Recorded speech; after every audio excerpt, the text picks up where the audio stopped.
আসসালামু আলাইকুম রহমতুল্লাহ। সুপ্রিয় দর্শক, গতকালকে ইনক্লাবের এক সাংবাদিক আমিরে জামাত ডাক্তার শফিকুর রহমানের একটা ইন্টারভিউ নিয়েছে। সেখানে ৭১ ইস্যু নিয়ে প্রশ্ন করা হয়েছে আমিরে জামাতকে। তো আমিরে জামাত এমন উত্তর দিয়েছে, এরপরে ওই সাংবাদিক আর কোনো প্রশ্ন করার সাহস পায়নি এবং আমিরে জামাত ঠান্ডা মাথায় নরম সুরে প্রশ্নের উত্তরগুলো দিয়েছে। এই উত্তরটা শুনলে আপনারাও অবাক হয়ে যাবেন যে আমিরে জামাত কতটা জ্ঞানী এবং বিচক্ষণ একজন মানুষ। তো দর্শক, আপনারা ইদানিং দেখতেছি বিএনপির নেতাকর্মীরা টক শোতে গিয়েও মানে এমন চড়াও হয়ে কথা বলতেছে। আপনারা এর আগে দেখেছেন যে সাংবাদিকের উপরে তিনি এমনভাবে খেপে গেছেন যে পেশ সচিবকে সে তো আমাদের চাকর আমাদের কথা শুনবে না। ডক্টর ইউনূস সাহেব কোথায়? প্রেস সচিবকে সে একজন চাকর, তার কথা সার্ভেন্ট, তার কথা বলার কোন রাইট নাই। তাহলে তার চাকরি ছাড়তে হয়। এই দেশটাকে কি ভাগারে পরিণত করব আমরা? একজন চাকরের কথা ইউনূস সাহেব কোথায়? একজন চাকরের কথা শুনতে রাজি নই, একজন চাকরের কথা শুনতে রাজি নই। এরকম করে মানে এমন ঝাঁকে দিয়েছে, ওই মহিলা সাংবাদিকা চুপ মেরে গেছে। কি বলবে আর তিনি, মানে ওই টক শো লাইভ চলতেছে, মানে তিনি হতভম্ব হয়ে গেছে। কি ব্যাপার, বিএনপির এত বড় একজন নেতা এরকম করে খেপে গিয়ে কথা বলতেছে। কিন্তু আমিরে জামাতের এই ইন্টারভিউর বক্তব্য আপনারা শুনলে অবাক হয়ে যাবেন যে আমিরে জামাত কতটা বিচক্ষণ মানুষ, কতটা শিক্ষিত মানুষ, কতটা নম্র ভদ্র মানুষ, এবং এমনভাবে প্রশ্নের উত্তরটা দিয়েছে সাংবাদিক পরবর্তীতে আর কোনো প্রশ্ন করার কোনো সাহস পায়নি। তো প্রিয় দর্শক, বেশি দেরি করব না, চলুন আমরা আমিরে জামাতের সেই প্রশ্নের উত্তরটা শুনে আসি। তো আপনার কি কখনো মনে হয় নাই যে এই দীর্ঘ জার্নিতে, যেহেতু বাংলাদেশে, এবং এটা খুবই একটা বিতর্কিত, এখন আপনাদের যারা সহযোগীরা তারাও মাঝে মাঝে একটা খোঁটা দিয়ে বসেন, এই যে মানে অভিযোগের ব্যাপারটা যে আছে জামাত সম্পর্কিত, এটাকে মীমাংসা করে ফেলা যেতে পারে, বা আপনারা মানে পর্যাপ্ত সময় পেয়েছিলেন যেটাকে আসলে মীমাংসা করে? জিজ্ঞেস করে আর কে বিতর্কিত না একটু বলেন তো, কোন দলটা বিতর্কিত নয় একটু বলবেন দয়া করে। না, সব দলেরই বিতর্ক আছে আছে না? জি জি, সব দলেরই কিছু কিছু ভালো দিক এবং কিছু কিছু মন্দ দিক আছে। তো সেই দলগুলা সম্পর্কে এই দাবিটা উঠে না কেন? জামাতে ইসলামের আপনি দেখেন নাই, আমিও ভালো করে দেখে নাই, এটা ট্রু। যেটা আমরা দেখি নাই সেটা নিয়ে আমাদেরকে অনেক কিছু শোনানো হচ্ছে, কিন্তু যেটা আমাদের চোখের সামনে দৃশ্যমান ঘটে যাচ্ছে সেগুলো নিয়ে আমরা কথা তুলি না। দেশ স্বাধীনতার পরে একটা স্বাধীন দেশ, সেই দেশে রক্ষী বাহিনী কেন গঠন করা হলো? কেন 10,000 মুক্তিযোদ্ধা সহ 34,000 মানুষকে বিনা বিচারে হত্যা করা হলো স্বাধীন দেশে? পাকিস্তান আর্মিরা অনেক অপকর্ম করলো, সেই একই ধরনের অপকর্ম কেন বাংলাদেশে হলো স্বাধীন দেশে? পাকিস্তান আর্মি তো ব্যাংক লুট করে নাই, তো আমার স্বাধীন দেশে ব্যাংক লুট হলো কেন? ডাকাতি হলো কেন? কার সময় হলো? এইভাবে পর্যায়ক্রমে সকল দলের ব্যাপারে আপনি কিছু না কিছু খুঁজে পাবেন, অতীতে ছিল, এখন আছে, এবং বড় মোটা দাগে আছে, ছোটখাটো জিনিস। তাহলে জামাতে ইসলামীকে শুধু এখানে টার্গেট করা হচ্ছে কেন, যেটা আমরা দেখি নাই? যদি কোনো কিছু হয়ে থাকে তাইলে তো দুইটা জিনিস ইতিমধ্যে বিশ্ববাসী এবং দেশবাসী দেখেছে। একটা বিচারের নামে যা হয়েছে তা দেখেছে, আর আরেকটা জিনিস দেখেছে যে অধ্যাপক গোলাম আজম সাহেবের নাগরিকত্ব মামলা, এটাও দেখেছে। সেই মামলা তো আদালতেই হয়েছে, তখন তো জামাতে ইসলামের সরকার ছিল না। এখনো অনেকে যারা এই সমস্ত প্রশ্ন তুলেন, তখন তো সরকার আমাদের সেই সমস্ত বন্ধু ভাইদের।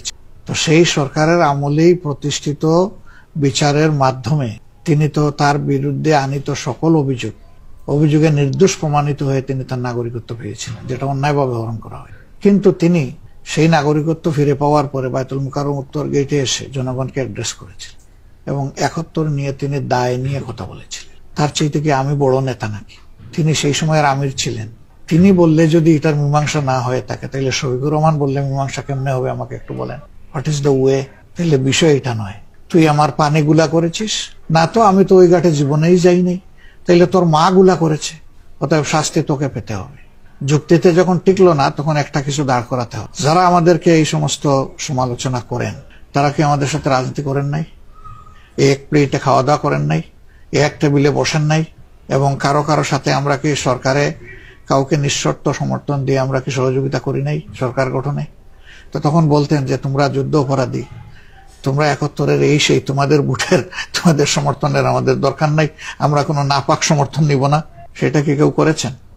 করেন নাই। 96 সালে 94 থেকে 96 কেয়ারটেকারের আন্দোলন হলো, তাহলে বলা দরকার ছিল যে জামাত এই আন্দোলনের মূল আর্কিটেক্ট। কেয়ারটেকার ফর্মুলা তো গোলাম আজম সাহেব দিয়েছিলেন, আর তো কেউ দেয়নি। তো একজন যুদ্ধ অপরাধীর এই ফর্মুলা আমরা মানি না। আমরা অন্য কিছু পারলে করব, না হইলে গালে হাত দিয়ে বসে থাকবো। তো সেটা তো হয়নি। একসাথে আন্দোলন করেছেন, এক টেবিলে বসেছেন, তো তখন মনে হয়নি যে এটা যুদ্ধ অপরাধী দল আর এরা যুদ্ধ অপরাধী। যেহেতু প্রসঙ্গটা এলোই, এগুলা সব যদি আপনি বাস্তবে চিন্তা করেন, সেটা আমি বলবো যে যেভাবে পারেন রাজনৈতিক দাবার গুটিটাকে নিজের পক্ষে টানার চেষ্টা করেছে। প্রিয় দর্শক, এতক্ষণ আপনারা শুনছিলেন জামাত ইসলামের আমির ডক্টর শফিকুর রহমানের বক্তব্য। আপনারা এই সাক্ষাৎকারের বাকি অংশ শুনতে পারবেন দ্বিতীয় পর্বে। দর্শক, আপনারা আমিরে জামাতের উত্তরটা শুনলেন। তো আমিরে জামাতের উত্তরটা আপনাদের কাছে কেমন লেগেছে তা অবশ্যই কমেন্ট করে জানিয়ে দিবেন। তো আমি এখানে দুইটা কথা বলবো, সেটা হলো যে আপনারা অন্যান্য দলের নেতাকর্মীদের দেখেছেন এরকম সাংবাদিকরা প্রশ্ন করলে তারা কিন্তু প্রশ্ন এড়িয়ে যায় বা একটা প্রশ্ন করলে আর একটা উত্তর দেয়। এর আগে আপনারা ওবায়দুল কাদের সাহেবের দেখেছেন যে সাংবাদিকেরা যদি প্রশ্ন করে তখন বলে না, একটা কথাও বলবো না। কেন বলবো না আমি, এরকম করে। আবার দেখা যাচ্ছে যে 2 মিনিটের একটা প্রেস কনফারেন্স করলে, সংবাদ সম্মেলন করলে, সে 2 মিনিটের জন্য বক্তব্য তাদের লিখে নিয়ে আসতে হয়। তারা এরকম করে দেখে দেখে নিচের দিকে এরকম করে দেখে দেখে তারা প্রেস রিলিজ করে, সংবাদ সম্মেলন করে। অথচ আপনারা দেখেছেন জামাতে ইসলামের রুট লেভেল থেকে একদম উপর পর্যায়ের নেতাকর্মীরা এরা যখন প্রেস রিলিজ দেয় বা সংবাদ সম্মেলন করে, এদেরকে কোনোদিন দেখেছেন যে হাতে কাগজ নিয়ে একটার পর একটা এরকম করে বলতে হয় না। জামাতে ইসলামের এবং ইসলামী ছাত্র শিবিরের যেগুলো সভাপতি হয়, নেতাকর্মীরা হয়, তারা এমনিতেই ট্যালেন্ট। এরকম সাংবাদিকদের ঘন্টার পর ঘন্টা তারা কথা বলবে সাংবাদিকদের সাথে। সাংবাদিকরা প্রশ্ন করার প্রশ্ন তাদের ফুরিয়ে যাবে, প্রশ্ন করার আর কোনো থাকবে না। কিন্তু জামাত শিবিরদেরকে তারা হারাতে পারবে না। জামাত শিবিররা সঠিকই উত্তর দিবে। একটা প্রশ্ন করলে আরেকটা প্রশ্ন আরেকটার উত্তর দিবে না, অন্যান্য দলের মতো। আমরা বর্তমানেও বিএনপিরও দেখতেছি, বিএনপির নেতাকর্মীরা যখন বক্তব্য দেয় উল্টাপাল্টা বক্তব্য দেয়। আপনারা গতকালকে দেখেছেন যে বিএনপির নেতা জুলফিকার, সে জামাতে ইসলামের বিরোধিতা করতে গিয়ে সে বলতেছে কি কোরআন একটা ভাউতাবাজি। তো জামাতে ইসলামের নেতাকর্মীরা এমনিতে শিক্ষিত এবং সবচাইতে বেশি শিক্ষিত সংগঠন হচ্ছে জামাতে ইসলামী। এই কারণে আমিরে জামাত এর কাছে যতগুলোই সাংবাদিক আসুক, যতগুলো প্রশ্ন করছে, এর আগে দেখেছেন যে খালেদ মহিউদ্দিনের সাথে টকশো করছে, যমুনা টেলিভিশনে টকশো করছে, এমন প্রশ্ন করেছে খালেদ মহিউদ্দিন নিজেই গুলিয়ে গেছে। প্রশ্ন করতে করতে তিনি উত্তর শুনেই গুলিয়ে গেছে। তো দর্শক, অনেক কথা বলে ফেললাম।